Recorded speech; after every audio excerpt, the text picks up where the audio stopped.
Today I'm going to talk you through my recent application for an Ancestry Visa. This is entirely based on my own experience with an Ancestry Visa, so please make sure you're doing your own research and you're not just taking what I say here verbatim, because this is entirely based off of my own experience. Now, the two questions I want to take a look at today are, am I eligible for the Ancestry Visa, and is this visa right for me? So I'm going to show you where you can get this information. So starting with, am I eligible? This is going to depend on your own circumstance. Easiest way to find out is you hop on Google, you type in apply for Ancestry Visa UK. You could just type in Ancestry Visa UK. You're going to get the same kind of things, some weird ads for lawyers, and then you're going to get the government website.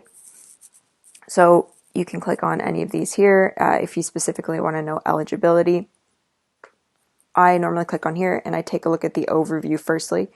It gives you an idea of who can actually apply for the Ancestry Visa. So you need to be a Commonwealth citizen. So I'm Canadian, so I was eligible. You need to apply from outside the UK. You need to be able to prove that one of your grandparents was born in the UK. And you need to evidence that you're planning on working in the UK. I'll get into more detail with the second point, third point, and fourth point in my next video. And you need to meet the other eligibility requirements. So click on there, give it a read through. I'm not going to go into this in too much detail because it's easy enough for you to be able to access this on your own and see whether or not this applies to you. So our next question is this visa right for me? So if you're eligible, you want to consider whether this visa makes the most sense for you in terms of the timeline. So how many years this visa lasts for, and financially, so the costs that are associated with it. So once again, this is something that is going to come down to you as a person, what works best for you, how long you want to live and work in the UK, or if you're just traveling in the UK. Also, it's very expensive, so I'll talk more about that in a moment. But firstly, we'll take a look at the timeline.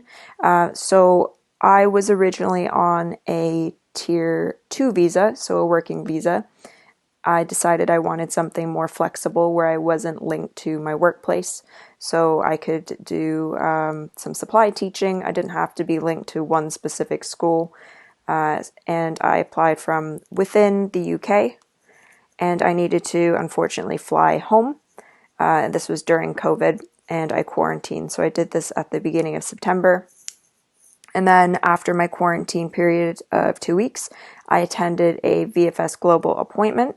So that's where I needed to go and basically give my thumbprints, stare at a camera, say my name, give my biometrics, and then they took my documents from me. And I received my visa in the mail September 23rd. So it was a bit longer than I would have liked it to be, but unfortunately with having to fly back home in quarantine, it's what I had to do.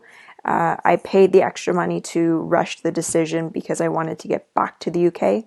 I wanted to get a job and get working. So it made the most sense for me. I also wanted something that was more long-term. So the Ancestry Visa is a 5-year visa, and unlike a youth mobility visa, if you decide that you want to apply for citizenship or indefinite leave to remain, this will actually count towards that. Now, financially, here's my cost breakdown. So the visa cost itself is, they always have it in US dollars, $671 I paid for that. And I also paid the healthcare surcharge, which was $2,600 US dollars. So this covers the entire 5 years.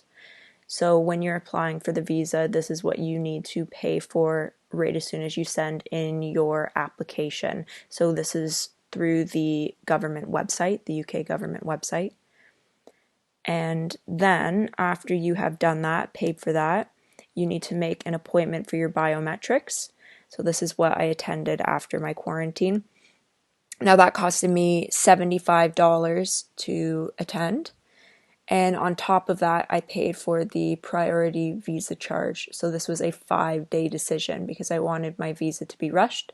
So that was an additional $299 US. So a little bit of information for you to consider with respect to your own application. Make sure that you are doing your own research and you're considering which option is best for you before you're applying, because the Ancestry Visa, although it is very expensive, it's the most sensible for my situation. It might not be for yours. So make sure you're doing your own research, and if you have any additional questions that you'd like to ask about whether or not the visa is right for you or your eligibility, I can try my best to answer below in the comments if you want to leave a comment. Or here are some useful resources that I found going on Facebook. There's some groups such as Canadians in the UK. You can type in some specific visa groups and get some information from people in there who have been through the same process. Twitter is a good resource as well. Reddit also has some forums such as UK visas that you can use. So best of luck. Hopefully the Ancestry Visa is something that's going to work for you, and we'll talk soon.